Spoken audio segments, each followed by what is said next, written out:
Hi all, this is Blair Wiley. Thank you for making time to dial into our webinar. We're probably going to be gathering a few people here over the next course of minutes. I just want to introduce myself for those of you who don't know me. I'm one of the maternal-fetal medicine physicians here at BIDMC. Became the director a little over 2 years ago and have had the opportunity to come out to visit many of the hospitals that you're at. And we will be talking today on a topic that I have come to spend some of my time on, looking through common environmental exposures and their impact during pregnancy. I don't have any idea why there's a black box in the middle of the slide, so we'll see whether it persists throughout the rest of the presentation. But bear with us if it stays there.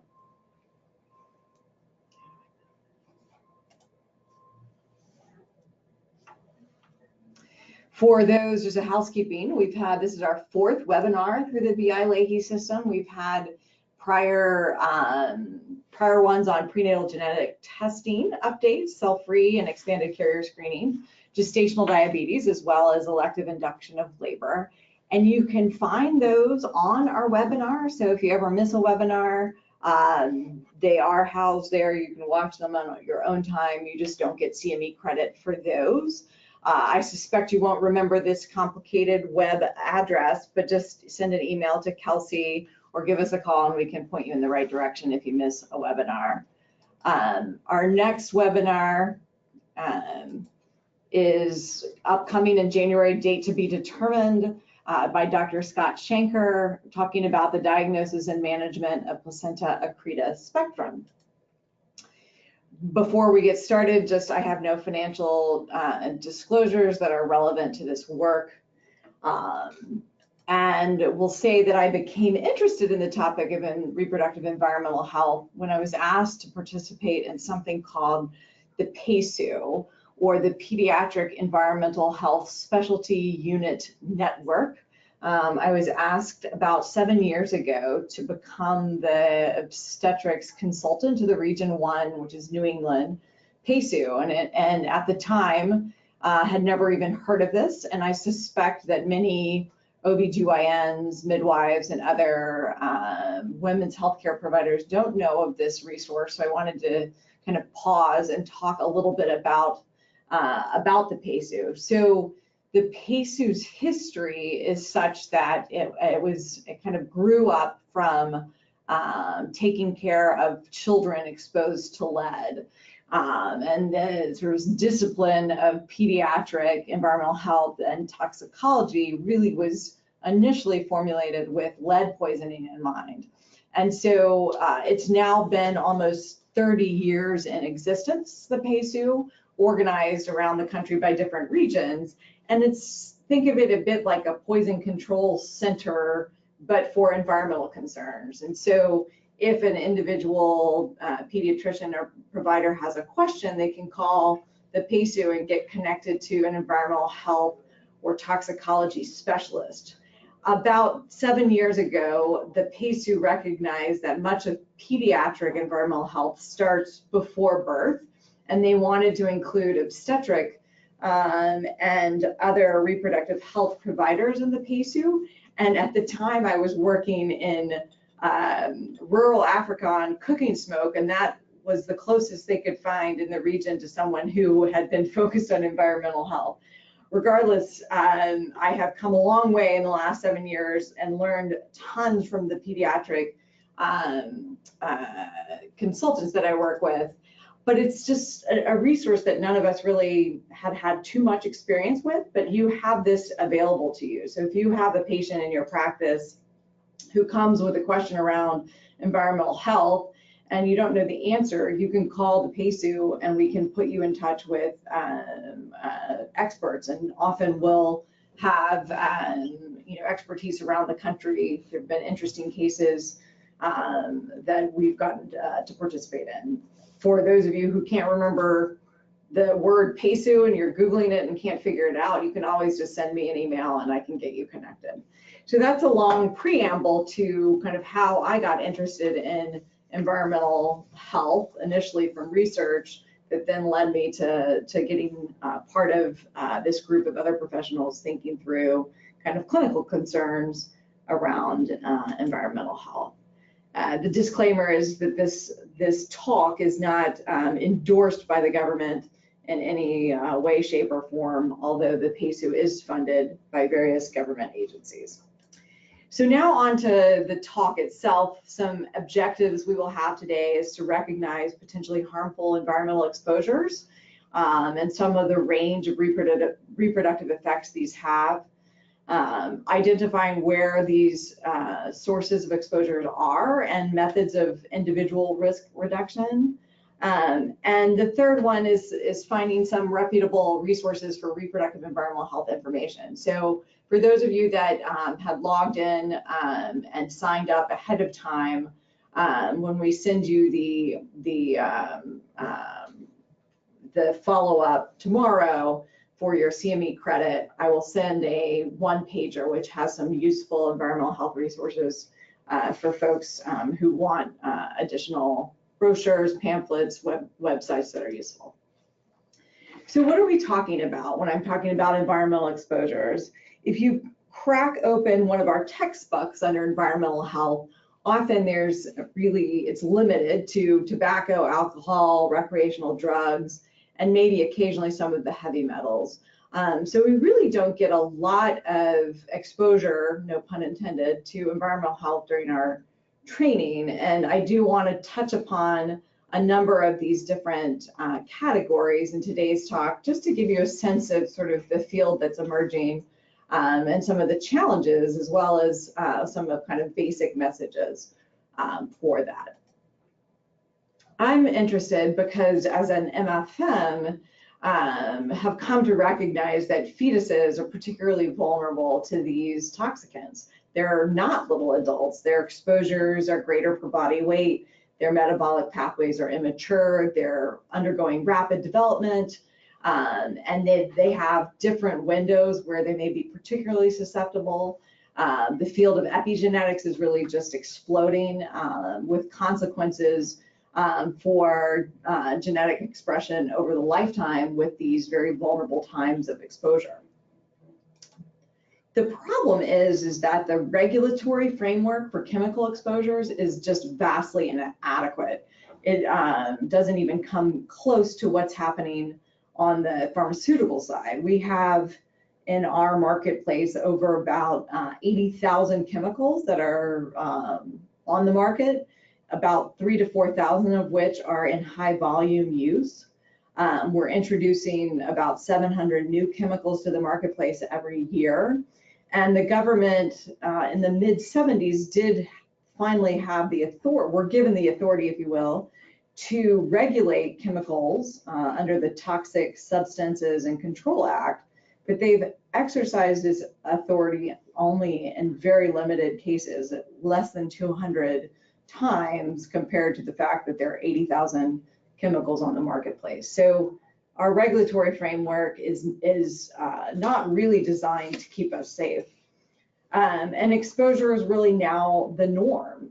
This is data from pregnant women showing that many of those categories that we'll be talking about, metals, PBDs, phenols, phthalates, exposure levels in terms of what's detectable is the vast majority of pregnant women. It's challenging. The epidemiology is very, very challenging. It makes it interesting, but it's very hard to understand and answer the question of, does this particular exposure cause harm? Part of that is because we do a lot of the initial work using animals, and extrapolating animal data to the human situation isn't always perfect. As I mentioned in the slide before, the exposures are very ubiquitous. So how do you entangle kind of exposed from unexposed, which is the classic way you figure out if something is causing or associated with a negative effect? It's really hard to kind of wrap your mind around what these seemingly trivial exposures might mean. We talk about parts per million, parts per billion, picograms, nanograms, and it almost sort of makes it feel unreal on some level. It's hard to know which metabolites to study. So you have the parent chemical compound that then's interacting with our bodies and being broken down. So what should we be measuring? Which of the various metabolites are potentially toxic? And the fact that none of these are exposures in a vacuum. So there's many, many other co-exposures. They often have similar company, and trying to figure out how these mixtures affects things, or something called the exposome, is really not easy to do. There's a huge potential for confounding. So people who are poor often have higher exposures. We're essentially polluting them. This cartoon, the poor get their byproducts, making it hard to sort of figure out whether it's the actual exposure or is it the company that it keeps, the poverty. We don't know a lot about, different susceptibility, be that genetic or otherwise. And as always, associations don't always transfer into causation. So sometimes it's easy to just sort of throw your hand up in the air and trying to figure out what is actually causing harm. So some themes we'll talk about as we go through cases, individual environmental exposures, in addition to the complexity of the epidemiology, is some themes. The timing of exposure may matter. The route of exposure may matter. Sometimes we're exposed by breathing these chemicals. They can be absorbed through our skin. We can have exposure through our diet, our drinking water. A big theme for me is what's in your control versus not in terms of exposure reduction. A lot of our kind of health messaging and prenatal care goes towards and is targeted towards pregnant women, what you can do. Some of these chemicals are so long lasting in the environment that really the approach to reducing exposure needs to be on the policy level, that we as individuals can't reduce our exposure much depending on the half-life of these chemicals. We've talked a little bit about how there's an undue burden on the poor. I'll give an example or two of media alarmism. So sometimes, trying to translating risks to the public can be messaged poorly and have unintended consequences. We'll talk a little bit about the precautionary principle and the fact that we may not have ultimately the perfect information, but maybe need to exercise some precaution even before we know it all. There's a potential for transgenerational harm. We'll speak a little bit about that in the epigenetic story. And then it's important to know that, all of this is in the context of the many, many other things that we're trying to prioritize when we're taking care of our pregnant women. So I will be the first to admit, even though this is an interest of mine, I often don't find myself having these sort of nuanced conversation about exposure risk reduction in the context of a busy prenatal care clinic. So let's start with heavy metals, because that may feel sort of more familiar. This is something that comes up. People ask, is it safe to eat fish during pregnancy? And what people are referring to is really exposure to mercury. Mercury is a known teratogen, primarily affecting neurodevelopment, and in high doses has been shown to cause these effects, very drastic cerebral atrophy, microcephaly, developmental delay, seizures, blindness, cerebral palsy, even death.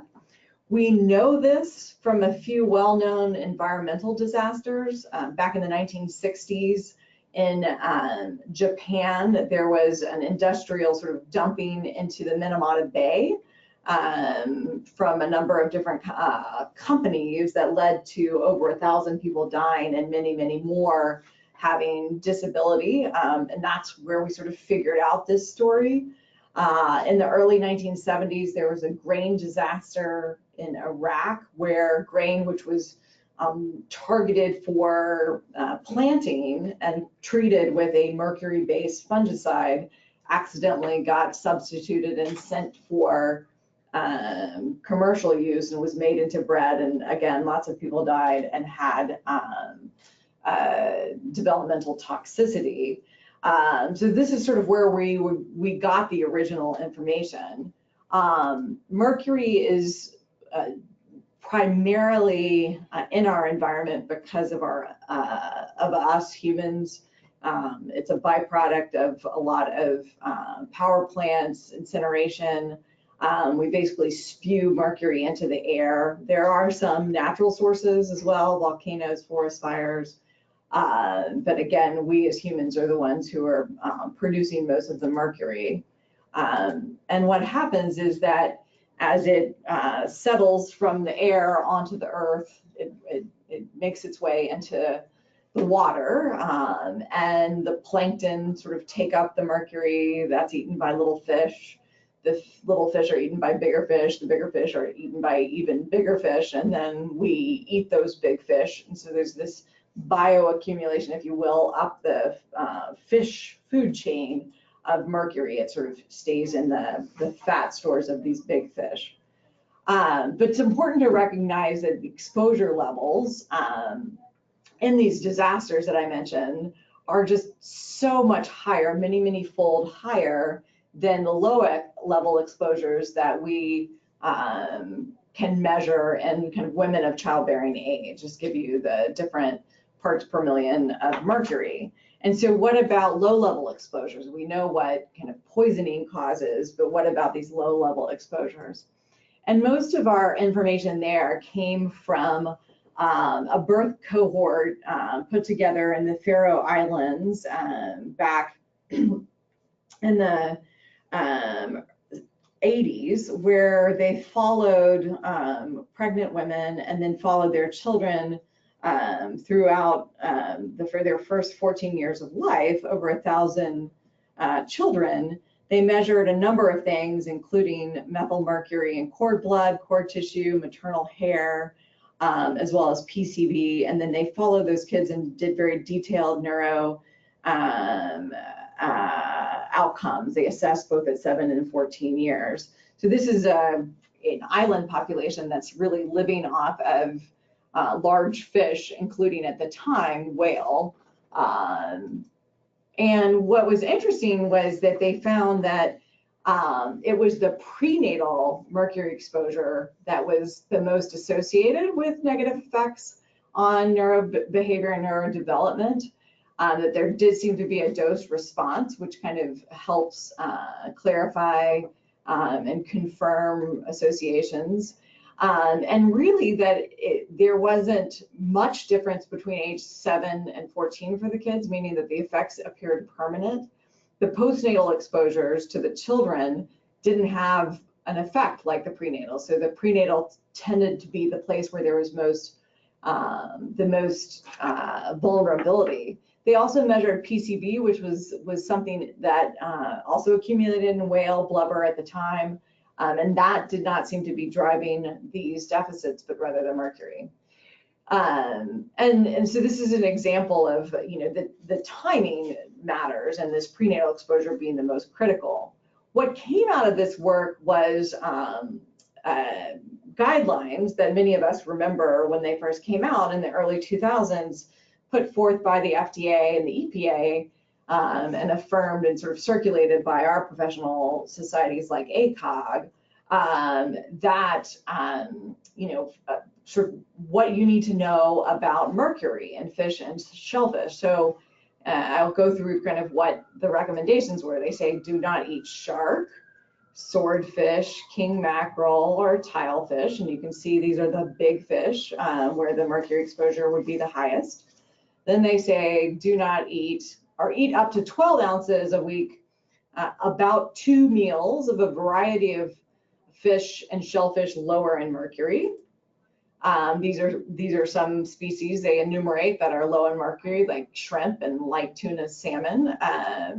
Then they say, but be careful because albacore tuna contains more mercury than light tuna, so only eat 6 ounces, not 12 ounces of albacore tuna a week.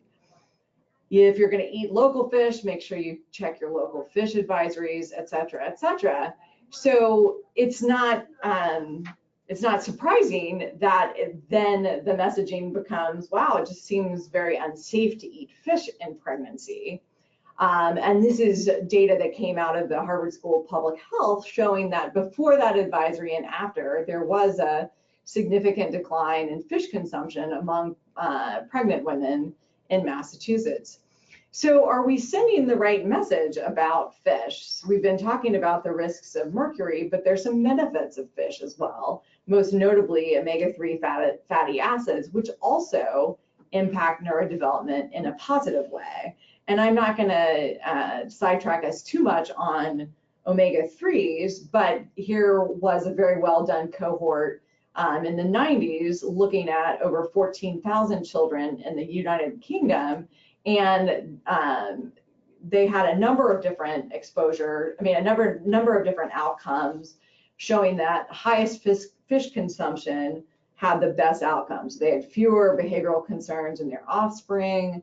They had, this is sort of a double negative, they had a lower proportion of kids with suboptimal IQs, and there are many other tables like this. So I do think we can have unintended consequences here. Many people hope that just by simply taking a supplement of an omega-3 that you get the same benefits, but much of that omega-3 supplements are plant-based omega-3s, which actually don't cross the blood-brain barrier, and so don't have any impact on neurodevelopment. So really, to get the benefit of the omega-3 from the fish, either eating or maybe taking cod oil, the things that your grandmother wanted to sort of force feed you when you were small. So just an example here of sort of unintended consequences.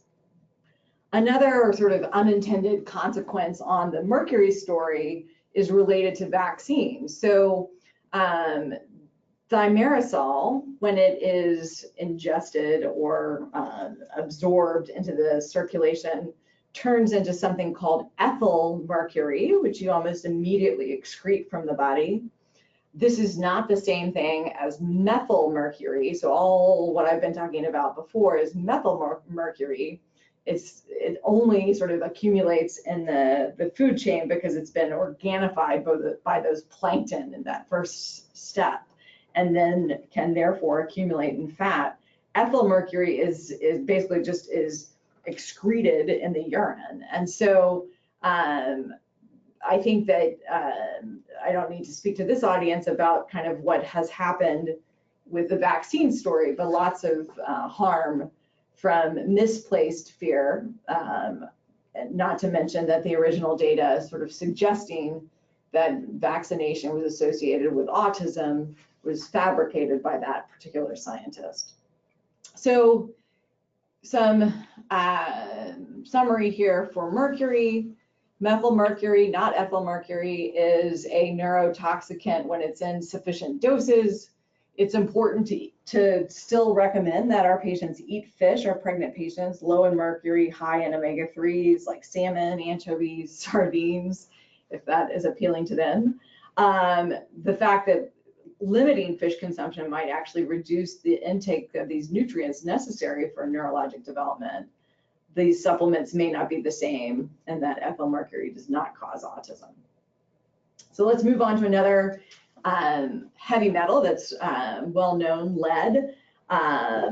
This comes up in conversations often in the prenatal visit. It seems that everyone of means seems to want to renovate their home just before the baby comes, a nesting instinct.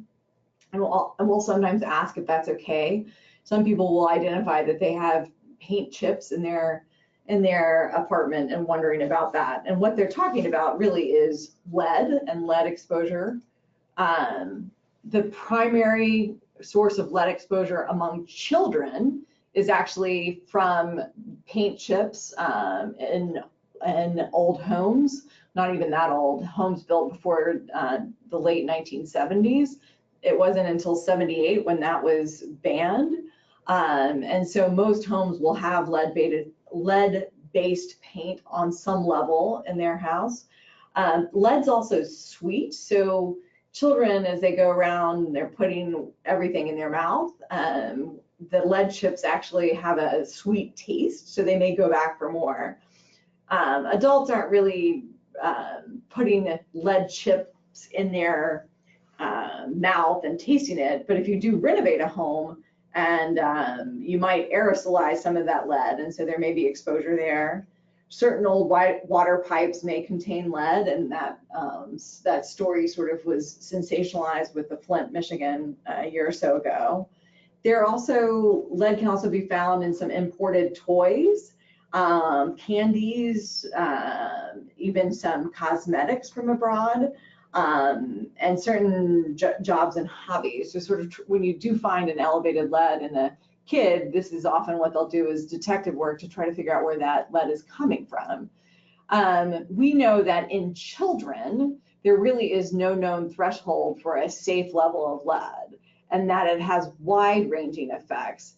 It targets the nervous system, but it also really affects all other organisms as well. And children are particularly vulnerable to lead. And what I'm trying to show in this slide is that there really is no safe level of exposure. A lot of the decrements, this is in IQ, occur at those very, very low levels of exposure. And so back in the 70s, we used to consider an elevated lead in kids to be at the 60 micrograms per deciliter level. That's all the way down to less than 5. So there's been these changing targets over time when we recognize that that really there is no safe level. And for kids, often what's happening is at age 2 years, the recommended guidelines from their professional societies is to check a lead level. And if it's elevated, depending on the level, there's different things that happen. So if it's between 5 and 10, they'll follow that kid up with repeating the level, giving sort of some advice on exposures. If it's greater than 10, they're often sending a team in to look and do an environmental assessment. If it's as high as 40, they'll admit the child for chelation. And really in that 60, 70 level, it's an emergency. Besides kids, though, lead does have effects on adults, including adults of reproductive age. During pregnancy, it's been associated with miscarriage. It's been associated with hypertension, stillbirth. We believe that it can impact the neurodevelopment of the fetus just as it can the child. It's been associated with infertility in men as well. And so one question that has come up is really, should we be doing more? Should we be screening our patients for lead? When I was a fellow at Columbia in New York State, where it was mandated by the state that all pregnant women have a lead level during prenatal care. So it was just something we got. And we would have elevated levels and then begin to try to figure out where that level was coming from. I think it's a complicated question, because if you look on a population level, the adult exposures are pretty low, and that doesn't mean that the child in that home won't be exposed to those paint chips. So maybe it will send sort of a false sense of security that your home is safe if your lead level is not high. But our professional societies do recommend risk factor-based screening, and I will admit that I'm probably failing to send lead levels in people who kind of meet these criteria, in particular recent immigrants, because lead was taken out of gasoline internationally in low and income settings much more recently than it was here. So there's more lead in the environment as well. They're also sort of recycling batteries in a way that's exposing some of the populations. But it is hard, as we know. Risk factor-based screening is just one more cognitive load on us, and it didn't work well when we tried to do that for diabetes. So, I think that I will say that I probably miss this a fair amount, but it is something to consider in your patients. And if you do have an elevated lead level in a patient, that's a great opportunity to sort of engage the PACU for advice and help. One, trying to figure out where that elevated lead level is coming from. And also there can be, we don't often chelate pregnant women, but there are other vitamins that can be given to decrease lead absorption and sort of clear it from the body burden. So something to be thinking about, and probably even those of us who think about lead probably don't think about it enough during pregnancy or during infertility workups, etc. So lead summary, lead is toxic to the developing fetus. We don't have an identified safe threshold. Higher levels are associated with a number of different adverse pregnancy outcomes. We probably should be doing a very better job of screening women who meet criteria for these high risk factors.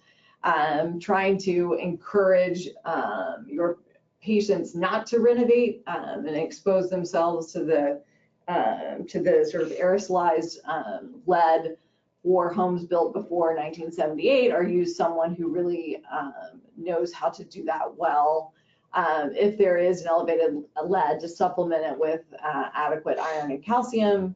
And then, knowing, thinking through imported cosmetics and whatnot that might have exposure to elevated lead levels. All right, we'll stop there with heavy metals and move on to pesticides. There are other metals we could speak about, but let's talk about some of these other classes of chemical exposures. In many ways, the work by Rachel Carson on pesticides really kind of paved the way for the modern discipline of environmental health. She was the first to sort of call out that there seemed to be an association between widespread pesticide use and infertility among wildlife. The birds were no longer singing.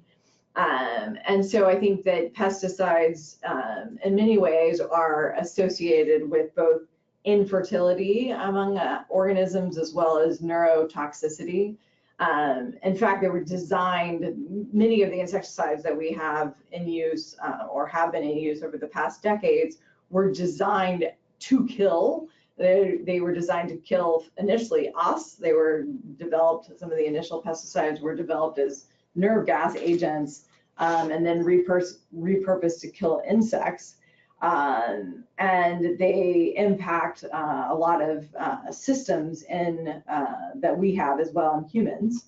There are different types of classes, organochlorine like DDT, many of those have been banned. The organophosphates sort of took over after that. That has been banned. Many of them have been banned, although the bans are being relaxed. The pyrethroids, the carbamates, even now the neonics, which we don't know exactly what they're doing. You can be exposed to pesticides from primarily from the diet, but also from absorption or inhalation among those who work with pesticides. We use pesticides in our homes as well. So this is kind of the overview of a number of different chemicals. Here's a sort of case example of what pesticides can do. This is the story of DBCP and male infertility. So back in the 1970s, really the field of occupational health was just being kind of formed, and there was this, or at least the story goes, that there was lunchtime talk at a factory in California that produced this particular insecticide that, oh, it's funny, I haven't been able to, father a child, and a number of people expressed that they too were having trouble getting their partners pregnant. Unions were sort of just coming together at that point and arranged for a number of these men to have their sperm counts checked, and they were so low that then they began to sort of band together and see what's going on. They approached this man, Tony Mazzocchi, who had other male pesticide workers tested at different plants and sort of confirming this. This led to the ban of DBCP use in the US. Sadly, the story is such that back in the 1950s, 2 to 3 decades before this came to light among male pesticide workers, the chemists who were studying this insecticide among animals noticed that there was this signal for infertility and had raised alarms, but it was such an effective insecticide that those alarms were sort of swept under the rug, and the chemical was marketed. What's sad is that banning the use here in the US didn't mean that it was banned globally, and so it just got sold abroad or manufactured abroad. And so this fast forward 2 decades from the ban in the US, and lo and behold, a number of Costa Rican male banana plant workers noticed that they were infertile. And again, probably from exposure to the pesticides they were using to spray the plants there. This actually turned into a documentary called Bananas, if anyone's interested. So these are sort of touching upon some of the potential impacts on pesticide use. It can affect reproductive systems before pregnancy. The biggest thing is probably neurodevelopment as opposed to pregnancy outcomes, but some suggestion that pesticides might impact birth weight as well. So the question is, maybe we should be recommending organic foods during pregnancy. And it is true that many of the pesticides have short half-lives, like the pyrethroids and the carbamates, and that if you switch from a regular diet to an organic diet, and this particular set of graphs is among kids, is that you can reduce your exposure to pesticides. You won't reduce exposure to all, because there's sort of a background of pesticides in the environment. So if you do eat organic, you can impact your pesticide exposure, so it might make sense. The problem is that it's extraordinarily expensive, and many people are sort of priced out of that health recommendation if we were to go that way. There is something called the Environmental Working Group that puts out list of sort of dirty dozen, clean 15, so you could send your patients to these lists. So if they're going to buy things organic, to focus on the dirty dozen where the pesticide exposure is the highest. I've had a number of people ask me, well, I wash my fruits and vegetables, which is great. That helps reduce the surface residue, but most of the pesticide exposure in food is actually in the body of the fruit or vegetable, because it's sprayed during the growing season. It's not sprayed right before harvest. So the sort of topical residues is just a very minuscule part of the pesticide exposure from the diet. We can sort of give an example with pesticides around, we talked about epigenetics, and really this is something that just in the last 15 years we're beginning to wrap our mind around, the fact that you can inherit something beyond the code of the DNA, how the DNA is packaged, and that itself can be passed from generation to generation is really something that we're just beginning to understand. And to understand it, if we think about the different generations, so you have the pregnant person, the F0 generation. Inside is the fetus, which is considered the F1 generation. Then the germ cells in that fetus would be the F2 generation. And it's not until the F3 generation, which is basically the baby of those germ cells, where you would have a one that would not be exposed to the chemical if you exposed the mother originally. So you would, by exposing the F0 mother, you would expose 3 generations, but not the 4th. And so it's very, very challenging. Obviously, you can't do this in humans, these kinds of experiments, but you can do them in animals. This was one of the sort of first sort of papers that talked about this in 2005, and it showed that they exposed rats to a fungicide and insecticide. That would be your F0 generation, and then they looked all the way through to F3, and they showed that in utero exposure to these 2 pesticides had impacts on male fertility, and that this went all the way through, including that generation that was not exposed. That's considered transgenerational harm. So this is inherited beyond beyond the code, because you couldn't have something mutating that fast to have an impact. And we do know that one sort of way of genetic sort of packaging is through DNA methylation. That's one sort of mechanism of epigenetics, and that there are these waves of demethylation and remethylation that occur during one's lifetime. The first being during gametogenesis, the second soon after fertilization, and then a third wave of demethylation or remethylation soon after birth.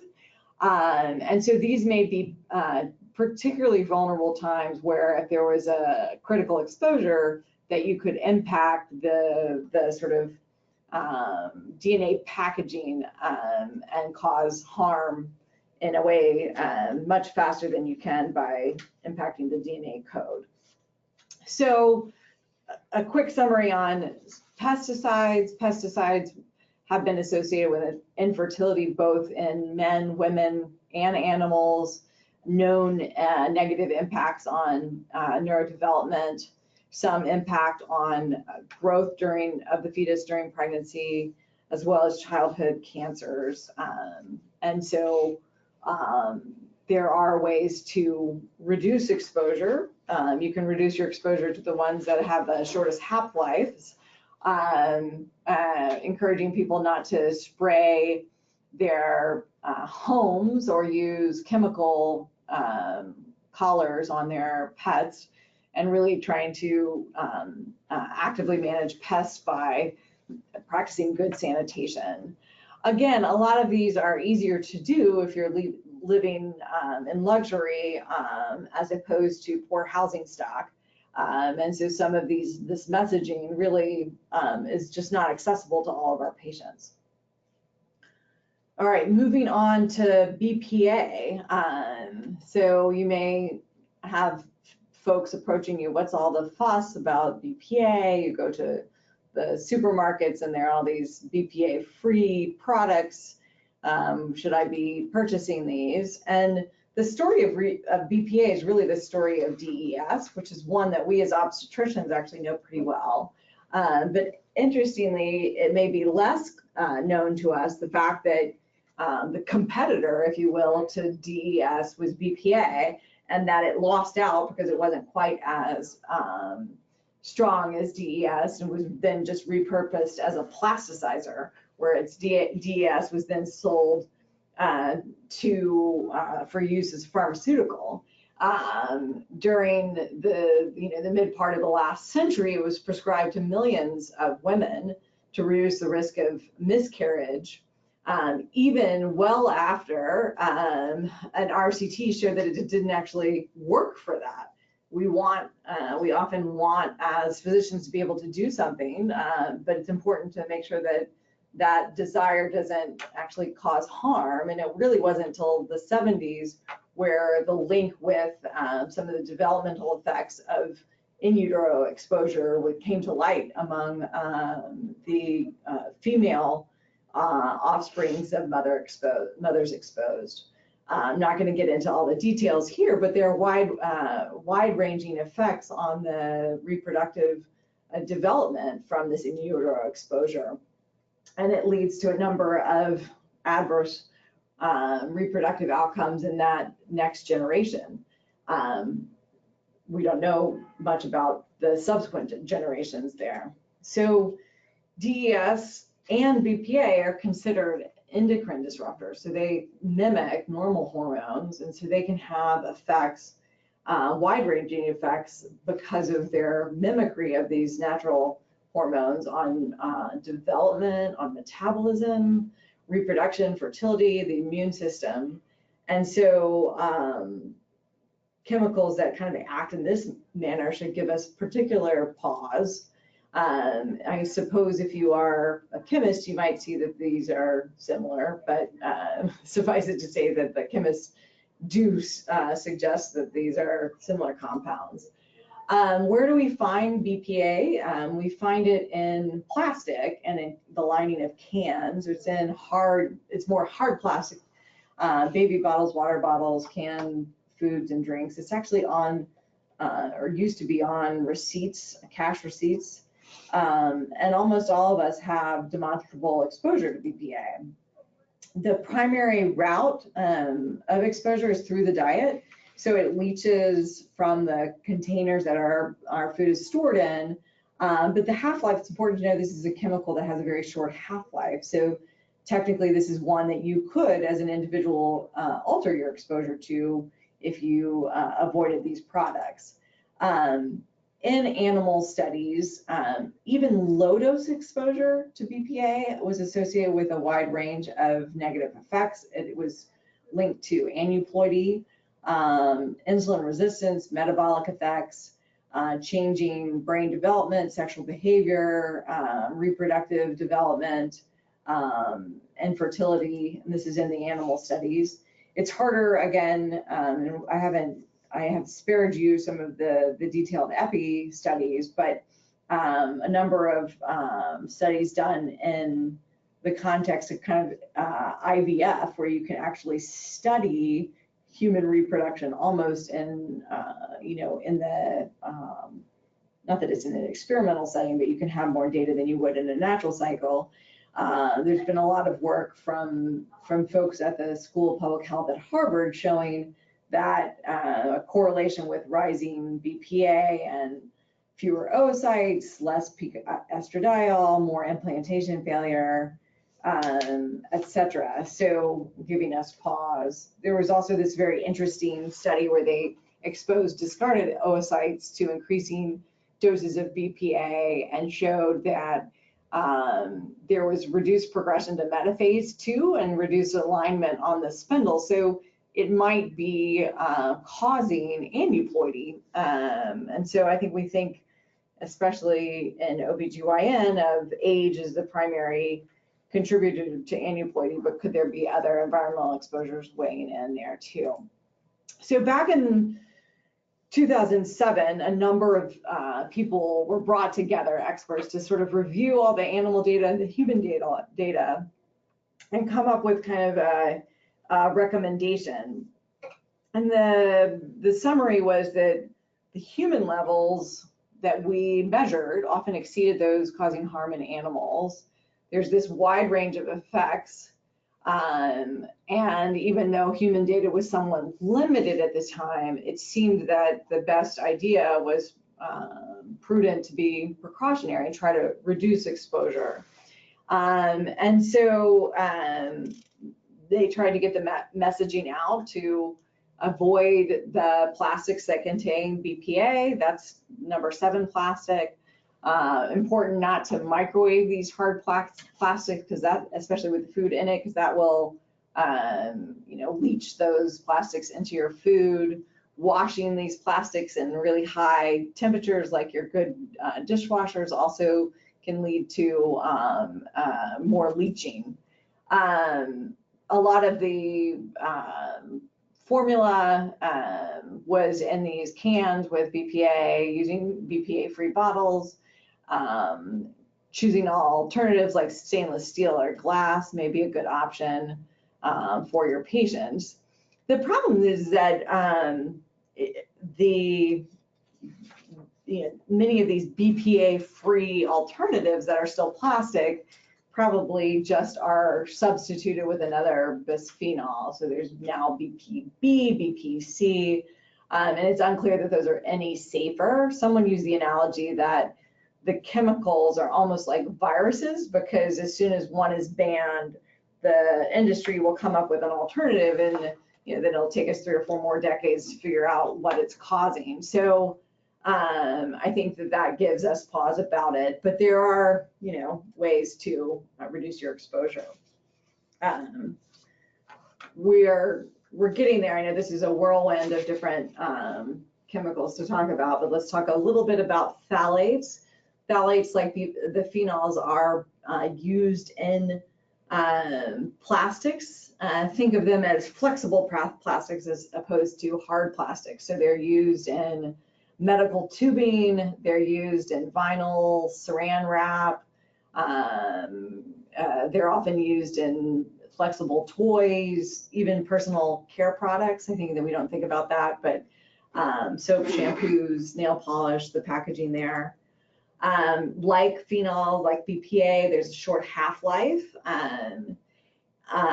But unlike the BPA story, they've been a little bit harder to study because it seems that the toxicity is very different depending on the host. So in animal data, the results aren't the same depending on which model that you use. And so it's sort of hard to know exactly what might happen in the human situation. So in rats, there's a well-known thing called the phthalate syndrome. If the pregnant rat is exposed to phthalates, it can lead to developmental harm of the reproductive system, primarily of the males, and lead to subsequent infertility or reduced fertility over time. And there seems to be something similar in humans, suggesting kind of this phenotype of testicular dysgenesis that looks very much like the phthalate syndrome, suggesting that there might be an effect there. There has been some work looking at an increased risk for early pregnancy loss with increasing phthalate exposure, possibly more linked to paternal exposures than maternal exposure, something that we haven't really talked about at all in this point. There's been tons of focus on the exposure to the mom, but what about exposure to the father and the gametes there? That may have impact on outcomes as well. Very hard to disentangle that whole story. There may be some impact on phthalates and neurodevelopment. Again, the data is very early on. It's hard to synthesize across the studies, but again, gives one pause. And the US came together, given that children are particularly vulnerable, and did ban some of the phthalate products from children's toys. But again, not much done to reduce this from the environment. And in fact, the source of exposure that for us is probably still primarily from diet, exposing to sort of the containers, the flexible plastics that much of our food is produced in, even if we're not at the end user keeping it in one of these products. So what do we tell people about phthalates? Again, it is a short half-life, so you may have the ability to influence your exposure, although the exposures are sort of more wide-ranging. It does seem that it has a negative impact from in utero exposure. The ways that people reduce their exposure, the plastic is number 3, letting vinyl products air out, thinking about personal care products, and some of them contain phthalates. You can check a database listed there. Some companies have sort of compacted to reduce the risk of phthalates in their products. And so you can, for the engaged individuals, send them this direction to help reduce their exposure. We'll end on a class called the PBDEs, which is a flame retardant. This is different than BPA and phthalates because it's a long-lasting chemical that persists in the environment. And I think that the story here is such that not only is it long-lasting, but it's not clear that it's a chemical that's of particular utility to us as humans. This is just showing that until really the 70s, we didn't have much exposure. This is introduced, and there's been just a dramatic uptick compared to the past, and that these chemicals persist. How do we get exposed to them? PBDEs are on almost all fabrics, including upholstery of furniture and carpets. And so when these products kind of get old, they release it into the environment, the child is crawling around and is exposed kind of in that hand-mouth way that it was to lead. This is a very interesting documentary for those looking for something to watch. Flame retardants were really introduced from lobbying of the cigarette industry, which was getting in hot water for people falling asleep, dropping their cigarette on the couch, torching the house and having it burned down. And they argued that it's not the cigarette, but it's how highly flammable the clothes / furniture was. And so it became mandated that, flame retardants were added to our cloth, if you will. What's kind of crazy is that when you do, burning tests with a couch that's been manufactured with flame retardants versus one that's not, that you can slow down the fire, but only to a short, sort of insignificant amount. And so if you talk, and the firefighting groups have come together really against flame retardants because they don't add to the ability to slow down a fire, but also just contribute to exposures. And we don't really know what these are doing. In animal data, it does look like they're having negative impacts, leading to increased resorption and during pregnancy, maybe altering reproductive outcomes. Again, human data very, very limited so far, but it seems to be linked to some of the same things we've talked about with other chemicals. But I think that for those of us thinking about environmental health, really, we should be kind of against any chemical that persists in the environment. So these are things like DDT in the past, PBDEs, and so and that will need more of a global response to that than simply banning it in one country. This is just some data on neurodevelopment. There may be some impact there. Again, more coming. So messaging, if you do have foam items in the home, making sure that those are not breaking down, care when removing old carpets, using filters on the vacuum. You can look at the content of products, whether they have flame retardants. But again, like I said, most of the exposure is coming from things that have been accumulated, not your own personal products. So I have rambled a lot about a number of different chemical exposures, and I think that the point is not to become an expert in all of these, but I do think that as professionals sort of tasked with taking care of and advocating for families trying to increase their family size, that probably we need to be on the front lines of arguing for protection, and that while health messaging around individual behaviors may help to a certain degree, it probably will require a more concerted effort and changing policy to sort of help us reduce exposures. So I'm going to stop there. I know it's already a full hour. We may have some questions that I'll try to answer, and you obviously can email me, bwiley@bidmc.harvard.edu with any questions that come up. And again, when we send you your link to fill out the survey, I will also send kind of a list of common or good sources of environmental health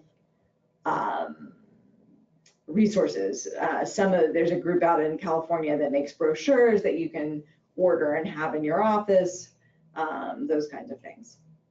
It does not look like there are any questions. We'll hang on just a minute more if anyone's furiously typing. Otherwise, appreciate your attention.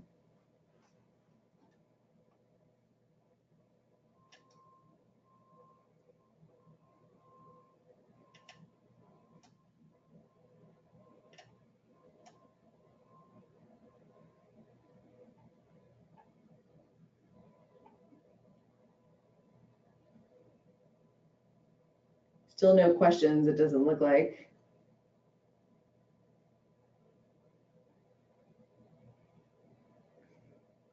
Thanks, everyone.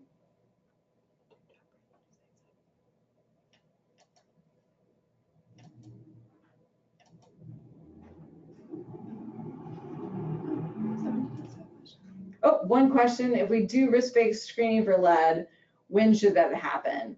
I would say if you do risk-based screening, probably the earlier the better, because then one could respond to that, which would include kind of taking a then more detailed history of the environment, as well as thinking about supplementation with the other things like calcium.